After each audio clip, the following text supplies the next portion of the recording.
important part of taking care of your house is taking care of your appliances. So here are some quick tips to maintain your oven. You need to run the self-cleaning cycle at least 4 times a year. And when you do, remove the racks because the high heat can cause them to become discolored.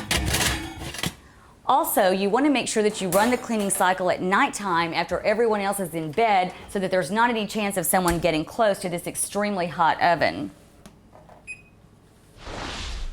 After your oven's been cleaning for at least 3 hours and you've let it cool down, all you have to do is wipe the ashes away. You also need to wipe around the door and the gasket. This doesn't usually get hot enough to burn off any of the grease splatters, so you have to clean it yourself.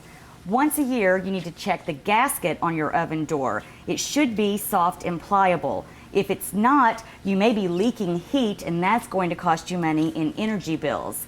If your gasket is held on by clips or screws, you can replace it yourself. But if you have to disassemble the door like you would have to for this one, you might want to call a technician. Take care of your oven and it will last you a long time.